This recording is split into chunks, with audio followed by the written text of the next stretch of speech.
So we've just brought this horse downtown. I had to bring him down in the trailer because we've got quite a lot of horses to film down here today. And we're putting them to actually in the industrial estate. You can see he's looking out there at the yard next door with that big crusher in there.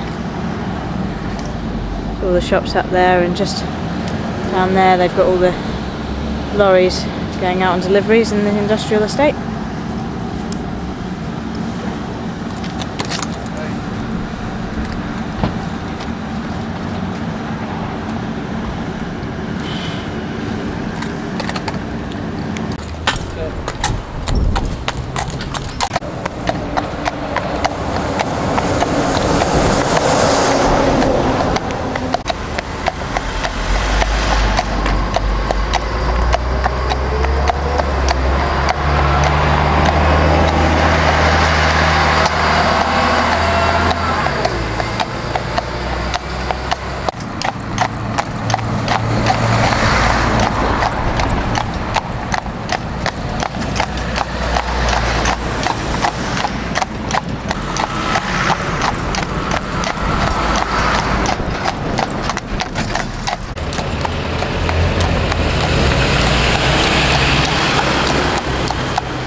Right, so here's Olrick. You can see we've got him in a double ring snaffle, but if you have a look at it, both rings are caught up in the cheek piece of the bridle, and we've got both rings clipped onto the bit there. So you can see it's acting just like a normal snaffle. You know, he hasn't got a lot of pressure on that at all. It's not a severe bit. So now we've got one ring clipped up with the rein, but you can see both rings are still going through the cheek piece, which gives you a little bit more control, but no more than you would have in an ordinary riding snaffle. You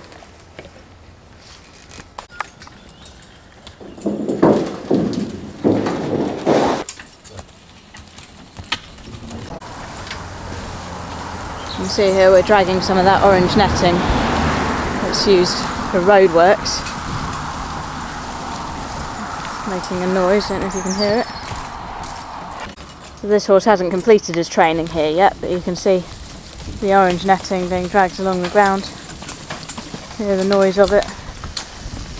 See him going past those barrels with the bit suspended there. Still moving, and he'll walk over it.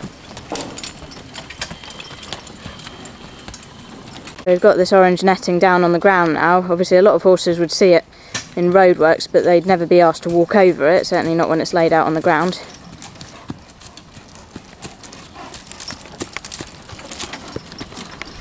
It wasn't so long ago that I was driving a young horse through town past some roadworks, and a whole piece of this blew over right in front of him.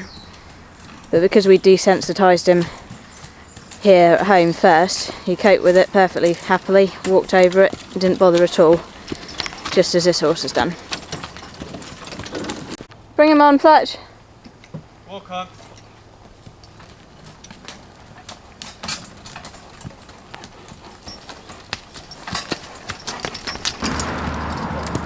Now we purposely crease these signs so that they blow about in the wind. You can see there he's touching it with his nose. Not bothered by it at all.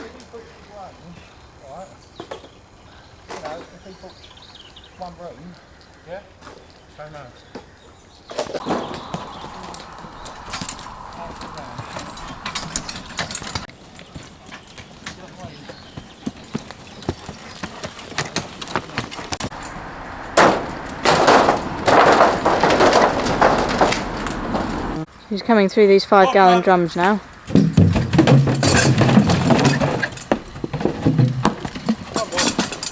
And then over these plastic pipes. If you've ever been out on a hack and then there's a bottle at the side of the road, it makes a sort of crunching noise, similar noise to those plastic pipes. That's why we train them to go over it.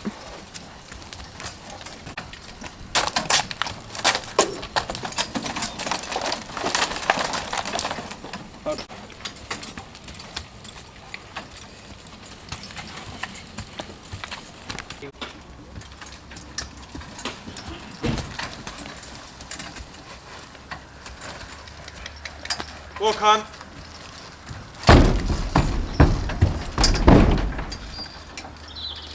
So you can see there he's walked up into the trailer, and this is only a pony box. You can probably see how small it is, it's quite narrow. But you can see the most important thing, he's standing, you know, in harness, inside a trailer, and his legs at rest. He's not snorting, he's not blowing. He's not been forced into the trailer. You can see Fletcher's not holding a whip, he's just gone off the voice. You know, he's walked up in there because he's been asked to do so, and he's happy, he's not stressed out by it at all. So what he's going to do now is to ask him to come back out of the box, just to show that he's not going to rush out. He'll come back calmly. There we go. Well, you do it, you're doing it.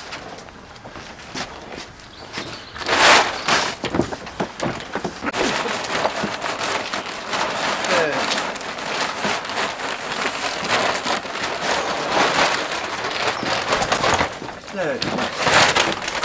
Good.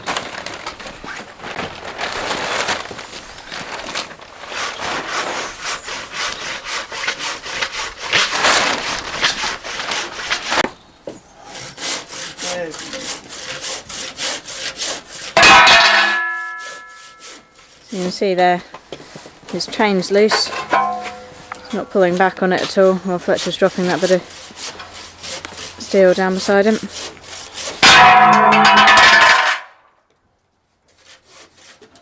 And he just stands quietly.